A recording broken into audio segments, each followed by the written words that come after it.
Hi everyone, Susan Finch here. I'm the founder of Binky Patrol, and I'm redoing this video because I had it on mute before. I've had several people ask me, though, easy ways to make strip piece binkies. That's our signature binky that we make at all of our events. We do it because it's super easy, can be so colorful, and everyone can learn new skills. So I'm going to show you how we do it at our bink-a-thons. That's what we call our big events, where we have over 100 people many times, all in a row, sewing, pinning, cutting, and doing many things to make more blankets for kids. So here we go. Here's our strip piece binky. You're gonna laugh at the method, but bear with me on this because I have limited space and this is totally spontaneous. Let's bring that out here. All right, our binky sandwiches have 3 elements. You're gonna see on our website, we talk about binky sandwiches. And the elements are a backing, batting or the fill, and yes, we are always on a budget, but I think this is a little extreme. So whatever nice fill you have, that's great. And our tops. And our tops are usually strip pieced. We typically cut our strips 6 inches wide. Oh, look at that. That's about that wide. Look at your hand, about that wide. And when I say about, I'm serious. We aren't that picky because there are kids of every size, every shape, and they all need binkies. And so your size is going to be perfect. Ideally though, try and cut them all the same size, 6 inches, 8 inches, 4.5 inches, whatever. But the smaller the strip, of course, the more strips you need. Our blankets are typically 6-inch strips, by however wide the fabric comes. And then after we've cut it all up, we mix and match and put these colors together and end up with beautiful blankets. And in this video, I'll link to some of the samples that we have. They're absolutely beautiful and they're so much fun. You never know how they're going to end up because it depends on the fabric that gets donated to us or that you have laying around your house or your mom does or your uncle or whoever. So anyway, cut a pile of strips, mix and match, sew them together. Remember, when you sew strips, sew them face together because when you open it, the seams are back here and not here. All right, simple things. We use a lot of batik because there is no wrong side, and it really helps us at events because we have a lot of beginners and we love them, but we want them to be successful. So let's pretend you sewed your blanket and it's, about this big, but like scaled up, okay? This is your top. Now you need batting. So at our events, we have a team that all they do is take a top and go and cut batting to match it precisely or as close as they can. So they get their batting and they cut a piece to match the top. Now they're almost ready for their sandwich. So now we find a backing. Notice the backing's a lot bigger than our top. Not a ton bigger. Think of your tops as a picture, as a piece of art, because they really are. It's unique. You guys have made these originals for these kids that really need to know that they matter, that they're important, that somebody cares about them. So you take that beautiful piece of art you've made, and whoever's helping you on our end, once we have our little batting and top, that person passes out to somebody else that runs around and finds a backing to match it.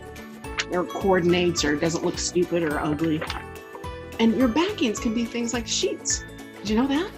Sometimes sheets, sometimes curtains from children's rooms, just so it's soft and washable, all right? Not stained, not stinky, not anything, just simple. It doesn't have to be complicated. So you get your back and you cut it. I'm going to show you, see how it frames it? And it won't always, maybe it's not going to be the same top to bottom as side to side. See, this is not as much space, this has more. It's okay. Truly, don't stress about this stuff. Keep it tidy, keep it thoughtful, and from your heart, okay? So if people are telling you that it has to be a certain way, what do you have in your mouth? All right, so you see how it frames it. So they've cut the top, you have your top, they've cut the backing, you've cut the batting, let's make our sandwich. First thing you're gonna do, pretty side down on the ground, or on the table, or whatever you're using. Then you take your matching lined up top and batting, pretend it lines up, okay? It's a tissue, all right? And this is really spontaneous. You lay it down and you center it on your backing that's face down, see? So now you have the bad side of the backing showing, pretty sides on the floor, okay? Now we're gonna bring up our picture frame. I used to have a gallery years ago. Elvis, I used to have a gallery years ago, and we always thought of everything as a beautiful piece of art, no matter what people brought to us, that needed to pop, that needed to be shown off. Yes, can you go sit down, please? Elvis, sit down. Sit. Good boy. That's a nice boy. Okay. So we're going to always start pinning. You want to do the top and the bottom, and the side and the side. And the reason why is it makes your sides look a little neater. All right. So we're going to roll down our top just a little bit so that it tucks under the edge, because you don't want frayed edges sticking out. It looks terrible, and it can fall apart easier too. You don't want stuff slipping out. So I'm going to fold the bottom too, and it wraps up. See, it wraps up and over the top. See?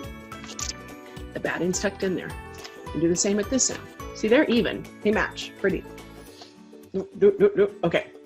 So then you're going to pin. When you pin, get those kind of the yellow heads, you know, and you're going to put pointy ends in. About every 4 inches. 4 or 6 inches, depending on how many pins you have and how good you are at holding things together. And make sure you get through all the layers. So when you pin, do the back all the way through. So when you're done, make sure you can see all those pins in there. Try not to get blood on your binkies. Don't poke yourself. Bloody binkies aren't fun, and they're hard to clean.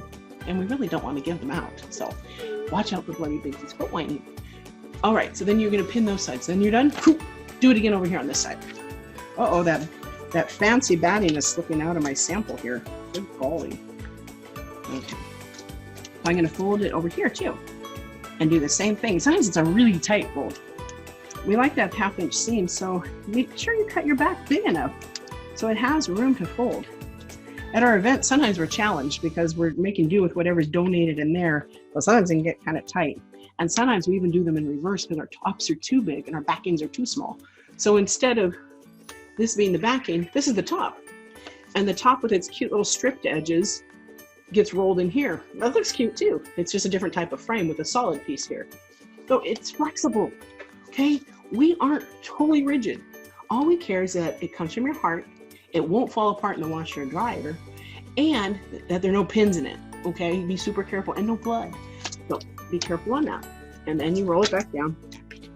And again, you're doing the same thing. So now you look at this. Oh, how pretty. Isn't that beautiful? You'll notice too, you experienced sewers, our corners are not mitered. You know, it's a challenge. We have brand new sewers, first time sewers at our events. So we make it as easy as we can. So our people on our machines are sometimes challenged to tidy up these corners. It's why we don't cut the batting as big as the back. We cut the batting as big as here so it's not too thick around the edges and easier for them to sew. But all pieces, including the batting and the top, have to be included in the sewing. Otherwise it'll pop out and fall apart. So check all that. You might have to run one more seam sometimes. And a lot of our quilters and our sewers will do one seam across when they're done and one down the middle, just to keep it all together. You are welcome to do that too. Again, this is our simple strip piece binky, or paper version. Use your imagination quite a bit. And this has been Susan and Elvis. And we hope that you enjoyed it. And if you have any questions, let me know. sfinch@binkypatrol.org. That's BINKYPATROL. Bye.